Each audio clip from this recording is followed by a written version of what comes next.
What's going on, Panther Nation? It's your man, CDougie, coming with you with my guy, Uncle Quan, talking about joint practice tapes.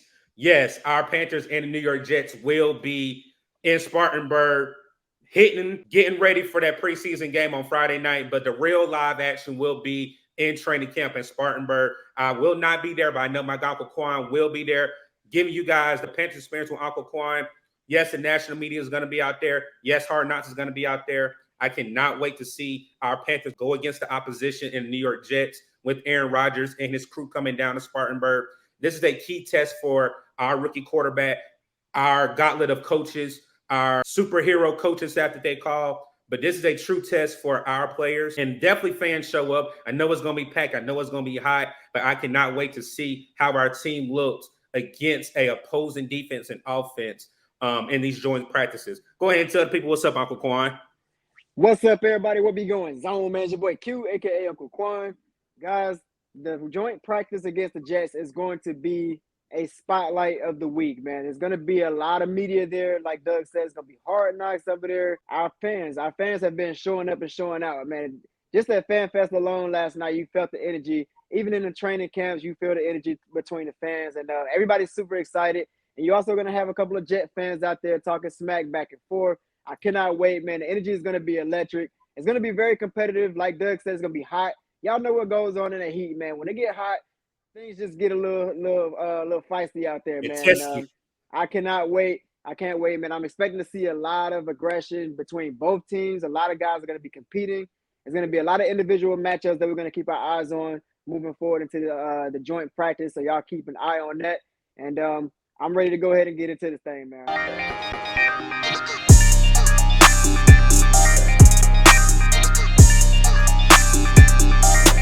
Joint practices will be 2 days, August 9th and the 10th. As we know, that's that Wednesday and Thursday right before that preseason game, which, if I'm not mistaken, is on NFL Network.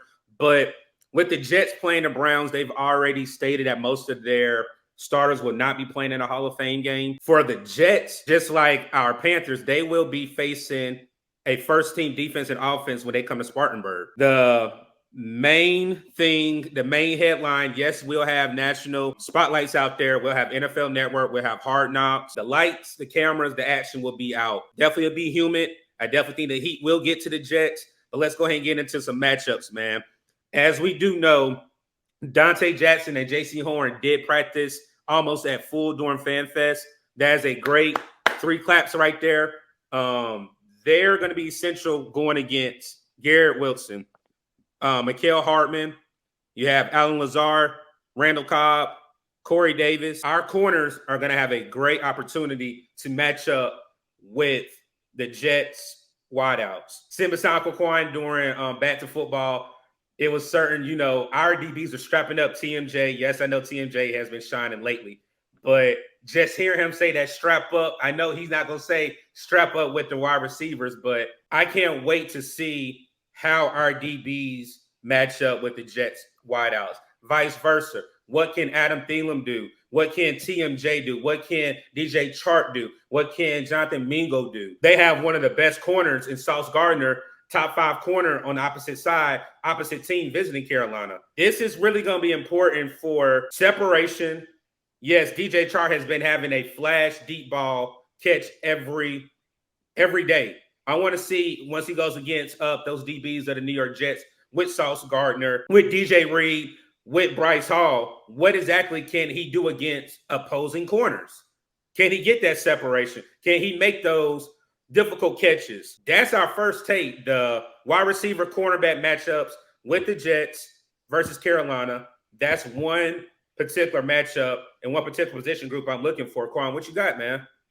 Look, hey, I'm looking forward to this corner and receiver matchup on both sides of the ball. Same as you, man. So starting out with our corners, we talked about it on Wassup, Doug, when we broke down the schedule. You guys can check that video out by strolling through the videos. You can see that schedule prediction that me and Doug went in depth with in each and every last game. Now, let's talk about this corner depth. Personally, I question this corner depth. There's obviously J.C. Horn coming off of an injury.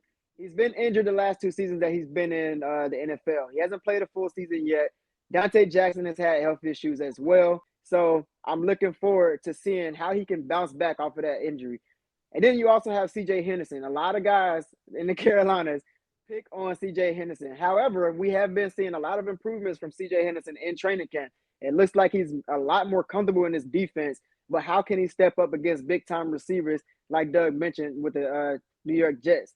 So, with that being said, and not to mention Keith Taylor. Keith Taylor is another guy I haven't really seen too much improvement from, even in training camp. I mean, he looks pretty much the same. You know, he'll make some plays here and there, but he'll get burnt here and there. So it's really just, we'll see. It's one of those situations where we'll see. I hope he does show some improvement, but we'll see.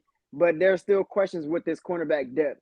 But we will get a good look at it when we do have this joint practice against the Jets. We go against our guys in practice every day, so we pretty much are familiar with each other. So let's see a different look. Let's see this New York Jets offense, especially with a veteran like Aaron Rodgers, one of the best in a game ever. He's going to be in the Hall of Fame, first ballot, easy, right?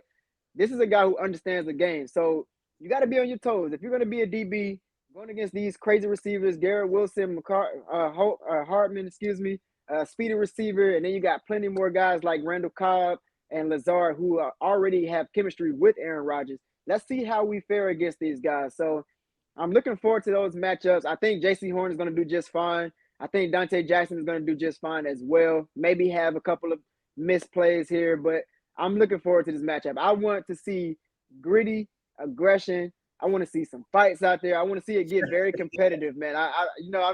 I can't wait to see that shit in person, man. But on the other side of the ball, our receivers have been questioned a lot in this offseason, but we got a good look at training camp. We talked about it over at the Panthers Experience. We talked about DJ Chark being that number one guy. We talked about TMJ stepping up in this season. We talked about Mingo and what he could be. And then we'll talk about Thielen as we move forward. But this receiver group has a lot of potential. Starting with DJ Chark. DJ Chark is a number one guy. We've been said that. Me and Doug talked about it behind the scenes. DJ Chark is a number one guy, and people are finally starting to realize that, seeing it in training camp. So can DJ Chark show out against the number one corner in the league? Yes, he is the number one corner in my opinion, in Sauce Gardner. Only played 1 year, but throughout the entire year, he was shut down, man. He reminds me of Darrelle Revis when he was in his prime, man. But Sauce Gardner is a very handsy cornerback who likes to play up. He doesn't give receivers room, and I mean, he smothers them. So let's see what DJ Chark can do. He's very athletic, can catch from any angle, very athletic, like I said. Let's see what he can do against Sauce Gardner. And then, of course, we got Adam Thielen, a veteran that's been in this league for a minute. He can catch anything as well. Terrence Marshall got strapped up a couple of times in one-on-ones yesterday in Fan Fest. I hope that's not the case moving forward. But, again, it's another case where we will see, man. I can't wait to see these matchups in the corners and the receivers. Yes, sir, man. Like I said, I already lost. He used, y'all heard Uncle Quan use, he strapped up. Like I said, y'all heard it in our videos.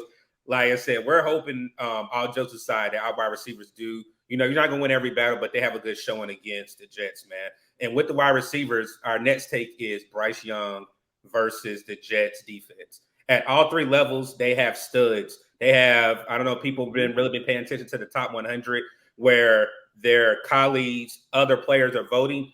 They already have 3 players at 3 different positions on their defense in the top 100. And that goes along with Quentin Williams, CJ Mosley, and obviously we already talked about Sauce Gardner. Everyone has been trying to, not panic. Yes, Bryce has thrown interceptions at training camp. Why wouldn't he? He's a rookie. If he was coming out perfect, that means that our defense is not what we thought it would be. So for him to throw interceptions, I'm fine with that because he's a rookie. But to see him go against that aggressive, that nasty Jets defense, that's what the Jets are known for. Why do you think they went out and got Aaron Rodgers? That was the missing piece, supposedly, for the Jets to take it to the next level. So in this particular tape, what can Bryce Young show us as fans what he can do against opposing defenses? I'm not sure what Frank Reich is going to do with him in the preseason game against the Jets. My take will be he'll probably play a little bit of snaps because he needs live game snaps, but the best snaps he's going to get is in practice. Well, I know Deuce Staley will be loud and proud. He will be back there. If they do not come out that huddle aggressive when it comes to calling plays against another team, trust me, like we saw Saturday during back to football, they're going to redo that play. And like Quan also said, they hold players accountable. If you got a false start, you have a drop, you're getting out, and they're going to put another player in. That's what I do like about our coaches being accountable for doing your job. Can Bryce do his job against the Jets? What exactly does he bring? Will we see that ball placement where only our receivers can catch the ball? Will we see our receivers get separation? I'm not worried about Miles Sanders, not worried about Chuba Hubbard taking handoffs. Really and truly, I want to see what Bryce can do against opposing defense. Quan? I'm right there with you, Doug. So with Bryce Young, being able to watch him in person, obviously I've kept a close eye on Bryce Young. I mean, again, I told y'all I can't get enough of watching his film. So watching him in person is just something truly to marvel at, man. But he gets that ball out quick. He makes quick decisions. And Doug also mentioned he threw a couple of interceptions. That's a good thing, right? So Right. Frank Reich talked about in his press conference, he wants him to take those chances. He wants to get different looks. He wants him to take those different looks and see what the defense does. He wants to see what we can get comfortable with, what we can take out of that offense.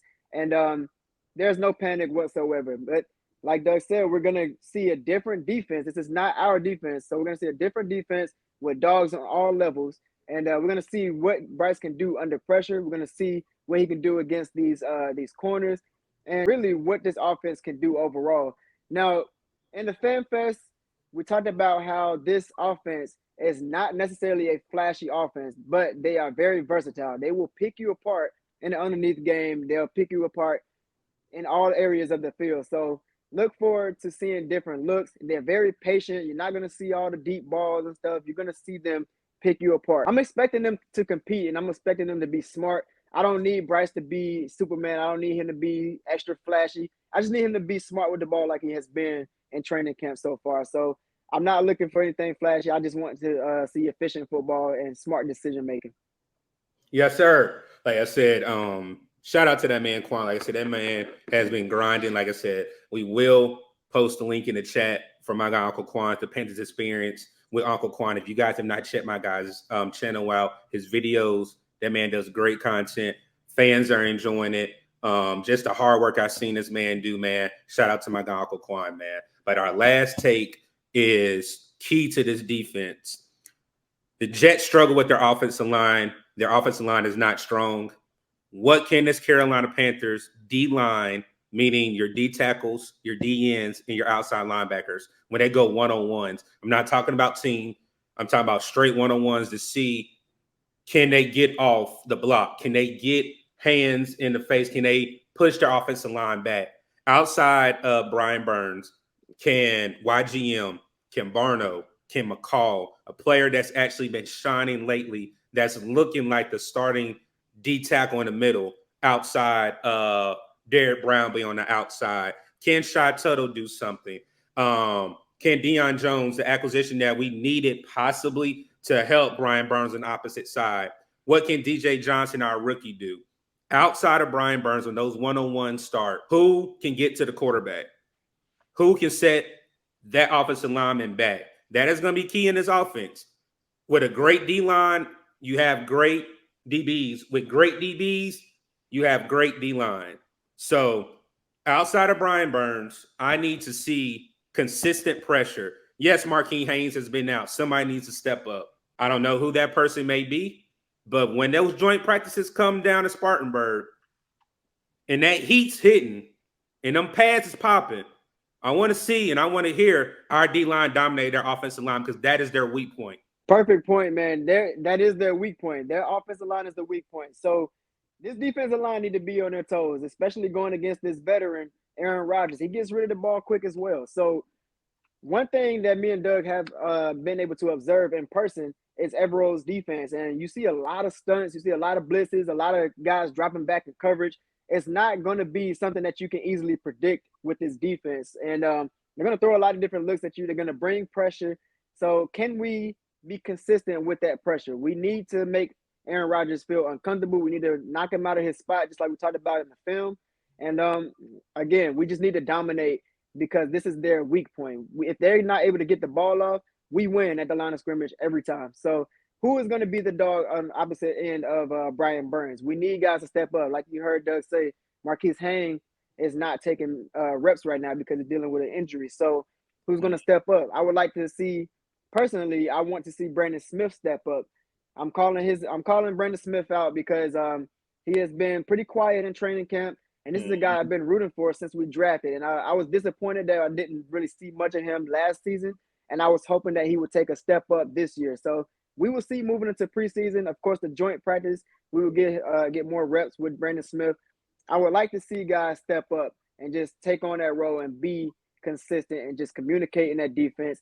And again, make Aaron Rodgers uncomfortable and just dominate, man. Just dominate. Yes, sir, man. Like Quan said, I will not be at Spartanburg. As you guys see, I came back from Philly. Definitely, that was a surprise for Wassup, Doug. I wish Quan could have been out there, but that was just a surprise trip to go to another training camp, which we're going to do annually now. Uncle Quan and I are at least going to try to go to one training camp per year to see a different atmosphere, see the fan base, get involved with the fans. But if you run into my guy in Spartanburg, tell them what's up. Tell them you appreciate the content. Again, if you have not subscribed over to the Uncle Quan's Experience, please hit the link in the chat. Tell them that you're from What's Up, Doug, or tell them how much you enjoy his content. We appreciate the love over here at What's Up, Doug. We're going to close it out with a quote. Our quote for today is, you dream, you plan, you reach. There will be obstacles. There will be doubters. There will be mistakes. But with hard work, you believe with confidence and trust in yourself, those around you, there are no limits. One love. One love, family.